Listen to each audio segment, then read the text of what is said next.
Muy buenos con todos. Eh, Nuestro grupo va conformado por José Espinosa, José Mora, Andrés Llanos y Anthony Matute van a presentar el trabajo número 4, que es diagrama de hierro-carbono.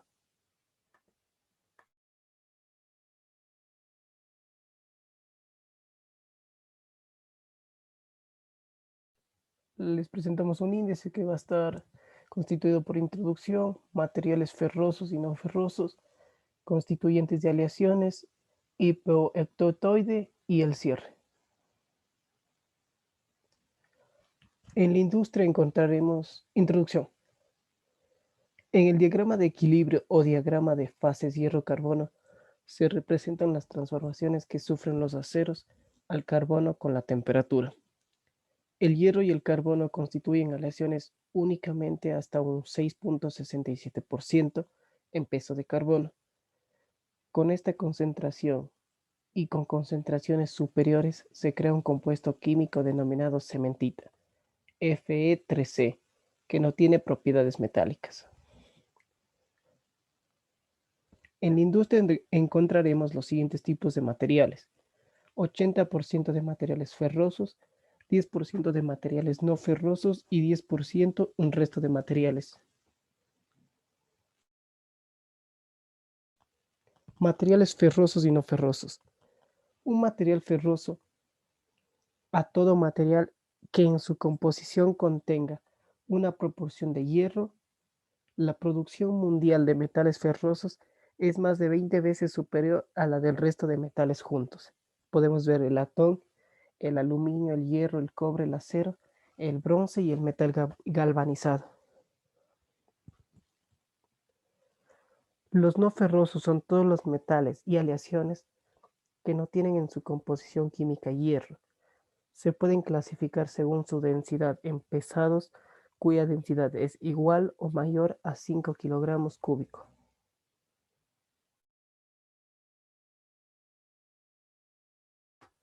Generalidades del diagrama hierro-carbono. El hierro y la cementita metaestable. Este sistema está representado en el diagrama con líneas gruesas y comprende aceros y fundiciones, las cuales son aleaciones con el carbono ligado. El hierro-carbono estable se representan con líneas punteadas. Este sistema expone el esquema de formación de las estructuras en las fundiciones. Constituyentes de aleaciones. Constituyentes de las aleaciones. La ferrita, solución sólida de hierro con estructura cúbica centrada en el cuerpo, también llamada simplemente ferrita. Y la ferrita S, que es una solución sólida de hierro con estructura cúbica centrada en el cuerpo, también denominada ferrita de alta temperatura. La cementita, compuesto intersticial, estructura ortorrómbica y fase metaestable. La austenita, solución sólida de hierro con estructura cúbica centrada en las caras. Y el grafito, que es carbono puro hexagonal y de fase estable.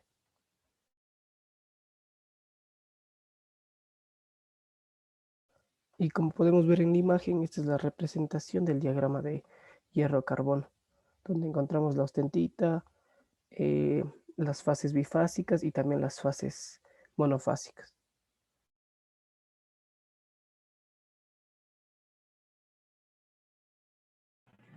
Reacciones invariantes. En un diagrama de fases, además de que pueden aparecer reacciones invariantes que se producen a una temperatura fija, produciéndose una transformación en la estructura de la aleación. Las reacciones más comunes que se producen en los diagramas de fases durante el enfriamiento. Como podemos ver en el gráfico, aparecen reacciones peritécnicas, reacciones eutécticas y reacciones eutectoides a diferentes grados, por ejemplo, a 1495 grados, a 1148 grados y 727 grados.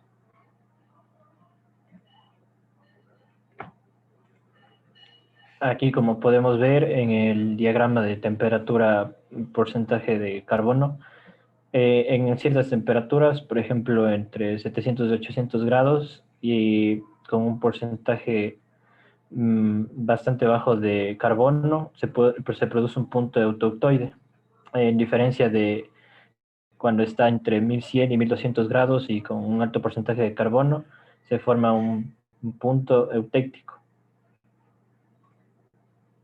Tipos de acero. En los tipos de aceros podemos encontrar los aceros bajos en carbono, aceros medios en carbono y aceros altos en carbono. Los aceros bajos en carbono constituyen la mayor parte de todo el acero fabricado. Contienen menos de 0.25% en peso de carbono. Tienen una microestructura de ferrita y perlita. Es fácil mecanizado, soldables y baratos. Y tienen una utilidad como, por ejemplo, fabricación de vigas, carrocerías de automóviles, edificios y puentes. Relativamente blandos y poco resistentes, y también son muy dúctiles y elásticos. Los aceros medios en carbono contienen entre un 0,25 y un 0,60% en peso de carbono. Pueden ser tratados térmicamente mediante la austenización, temple y revenido para mejorar las propiedades mecánicas. Como utilidad, por ejemplo, podemos encontrar la fabricación de cinceles, martillos, cigüeñales, etc. Son más resistentes que los aceros bajos en carbono y también son menos dúctiles y maleables que los aceros bajos en carbono. Aceros altos en carbono. Generalmente contienen entre el 0,60 y el 1,4% en peso de carbono. Casi siempre se utilizan con tratamientos de templado y revenido que lo hacen muy resistente al desgaste y capaces de adquirir la forma de una herramienta de corte. Son más duros y resistentes que los otros aceros que hemos visto. Y como utilidad, por ejemplo, podemos encontrar los cuchillos, las brocas para cemento, herramientas de torno, muelles e hilos de alta resistencia. Procesos de templado de los aceros. En los procesos de los templados de los aceros, el temple se hace para endurecer el metal mediante la transformación de frágil, martensita y vainita en una combinación de ferrita y cementita o martensita, a veces templado. El endurecimiento por precipitación, aleaciones, como muchos grados de aluminio y superaleaciones, son templados para precipitar intermetálicas partículas que fortalecen el metal. Como podemos ver en esta tabla, podemos encontrar a las temperaturas que se puede hacer el templado y el tipo de herramientas a las que se buscará realizar. Y aquí algunas temperaturas para endurecer aceros al carbono. Y también podemos encontrar los diferentes colores a los que se clasifican las temperaturas correspondientes a los diferentes aceros. Por ejemplo, el rojo pálido a una temperatura de 480 grados centígrados, o por ejemplo el color salmón a 895 grados centígrados. Hipoeutoctoide. El hipoeutoctoide son aceros de 0,4 grados. Estos se enfrían desde la región austenítica que cruza la línea de transformación austenítica-ferrite. Se forman núcleos de ferrita alfa en los límites del grano de la austenita. Al cruzar la isoterma eutoctoide, la austenita remanente experimenta la transformación eutoctoide. Se va a obtener ferrita pre-eutoctoide, ferrita eutoctoide y cementita eutoctoide. Enfriamiento de los aceros hipereutoctoide. La primera fase que comenzará a formarse será la cementita pre-eutoctoide. Cuando cruce la isoterma eutoctoide, la austenita remanente se transformará en la fase perlítica. La cementita pre-eutoctoide se mantendrá invariante en el momento de la transformación eutoctoide. Fases alotrópicas. En las fases alotrópicas, el hierro es un metal alotrópico, es decir, su estructura cristalina sufre variaciones con la temperatura. En el hierro puro, estas transformaciones alotrópicas se da a unas determinadas temperaturas. Cabe destacar que en los materiales cristalinos los puntos de fusión están bien definidos, al contrario que los amorfos.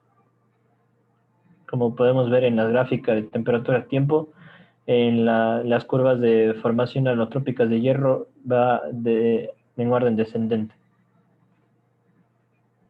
Y como podemos ver en el cuadro, también los rangos de temperatura, el tipo de estructura cristalina que tienen, que por ejemplo el hierro alfa tiene una estructura cristalina cúbitos centrada en el cuerpo, y el hierro gamma tiene una estructura cúbitos centrada en las caras. Las microestructuras del acero, de la austenita, se puede clasificar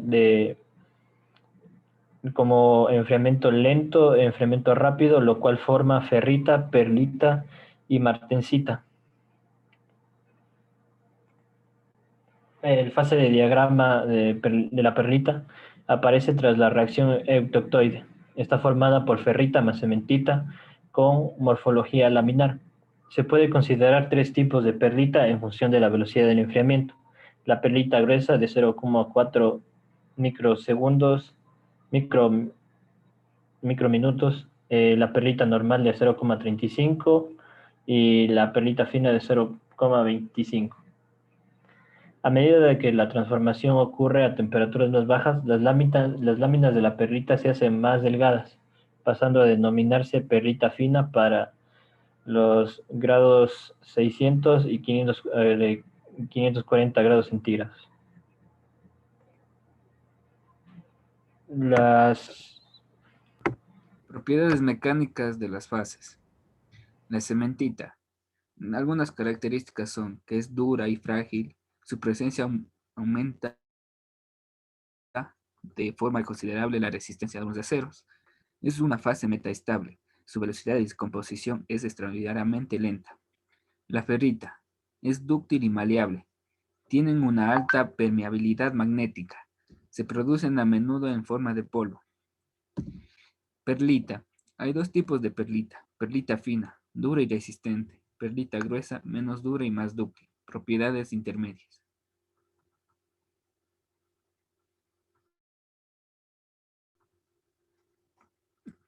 A continuación, unos ejemplos. Haciendo uso del diagrama hierro-carbono, verificar el enfriamiento lento de las siguientes aleaciones.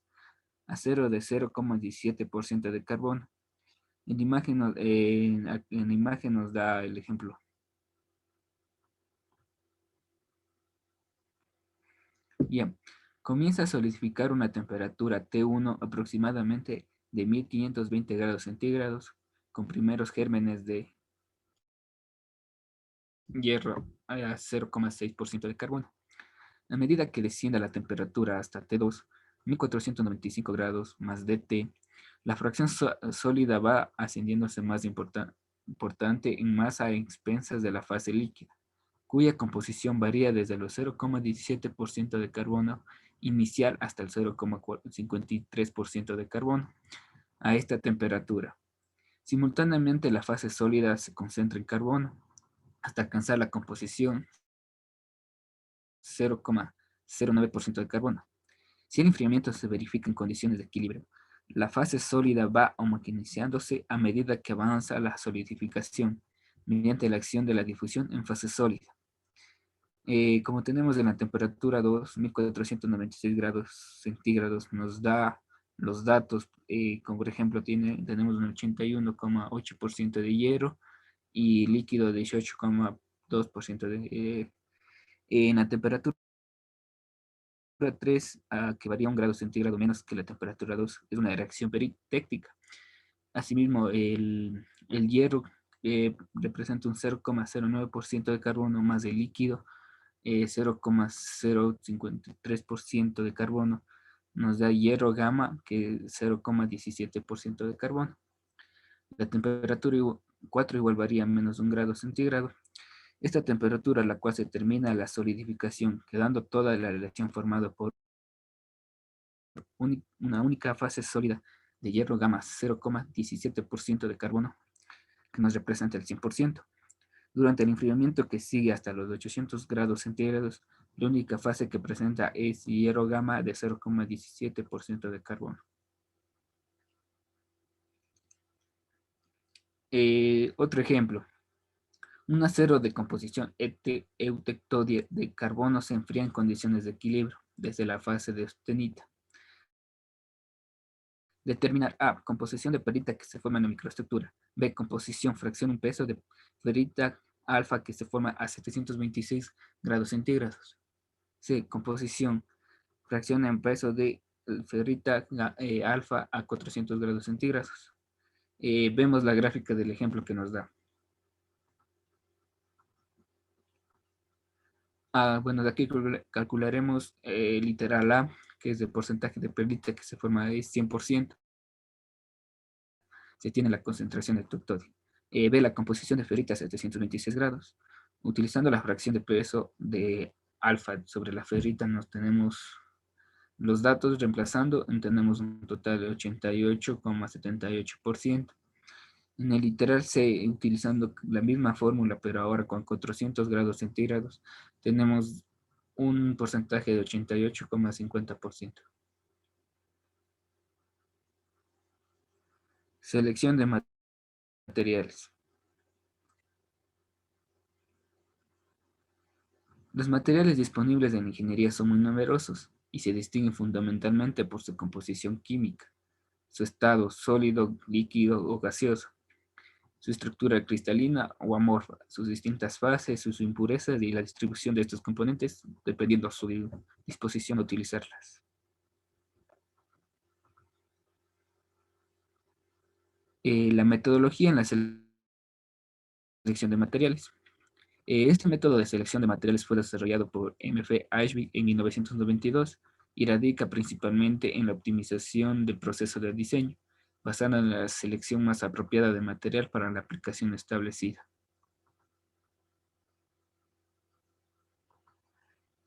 Clasificación de materiales. Tenemos diferentes materiales, por ejemplo, metálicos, cerámicos, compuestos, polímeros.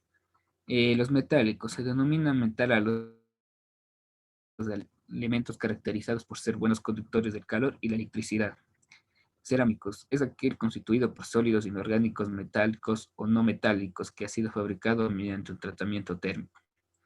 Los compuestos es aquel conformado por dos o más componentes de forma que las propiedades del material final sean superiores que las de los componentes por separado.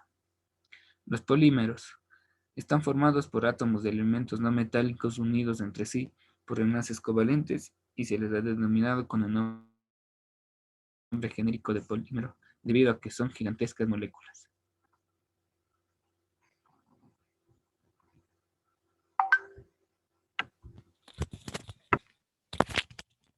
Funcionamiento del material. El material elegido debe responder a las exigencias de la función de la pieza o componente. Este aspecto está íntimamente relacionado con sus características físicas y mecánicas.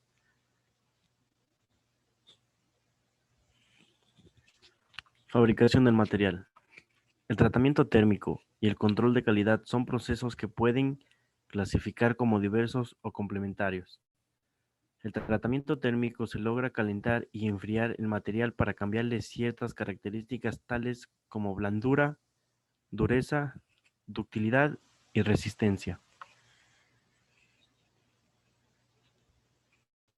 Propiedades de los materiales. Son el conjunto de características que hacen que el material se comporte de una manera determinada ante estímulos externos, como la luz, el calor, las fuerzas en el ambiente. Los materiales que se necesitan para elaborar un determinado producto se diferencian entre sí y lo vamos a elegir en función de sus propiedades.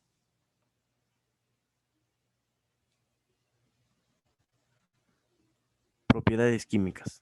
Es cualquier propiedad de la materia por el cual cambia de composición, cuando se enfrenta una sustancia química a distintos reactivos o condiciones experimentales pueden o no reaccionar con ellos.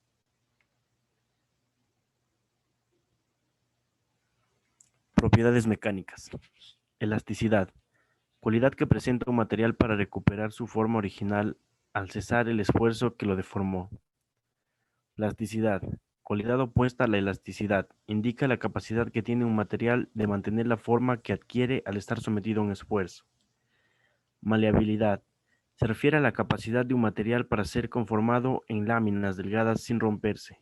Ductilidad. Los materiales dúctiles son aquellos que pueden ser estirados y conformados en hilos finos o alambre. Propiedades tecnológicas. Son las que nos indican la disposición de un material para poder trabajar con él o sobre él.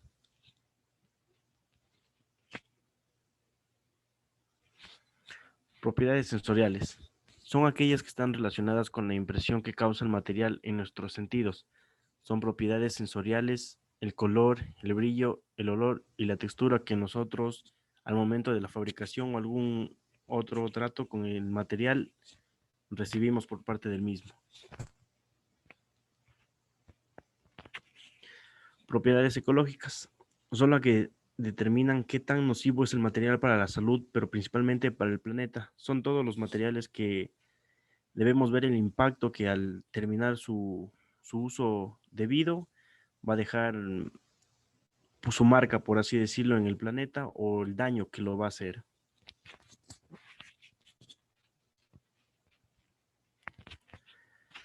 Una opinión personal es que gracias a todos estos conocimientos que se adquieren a través de los estudios, ya sea en la universidad o algún doctorado, nos podemos dar cuenta que algunas cosas simples son muy importantes y fundamentales, ya sea para la seguridad de nosotros o como las propiedades ecológicas para el bienestar del planeta.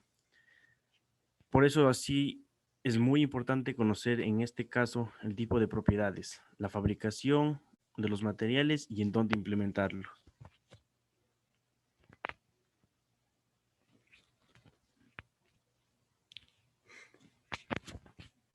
Aquí decidimos poner una frase dicho por una científica, la cual dice: soy de las que piensan que la ciencia tiene una gran belleza. Un científico en su laboratorio no es solo un técnico, es también un niño colocado ante fenómenos naturales que le impresionan como un cuento de hadas. Más o menos hace referencia a que todo lo que nosotros hacemos es algo, si nos gusta, principalmente va a ser entretenido o algo por el estilo. Así que no lo vamos a encontrar algo tedioso o aburrido en todo caso.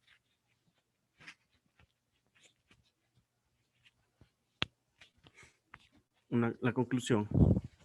Gracias a esta investigación se presenta el desarrollo de los materiales en la mecánica, los que nos ayuda para la selección de materiales desde la etapa conceptual del proceso de diseño, donde se identifican las diferentes categorías de los materiales al utilizarlos. Y bueno, esta ha sido nuestra presentación, nuestro grupo conformado por José Espinosa, José Mora, Andrés Llanos y Anthony Matute. Gracias.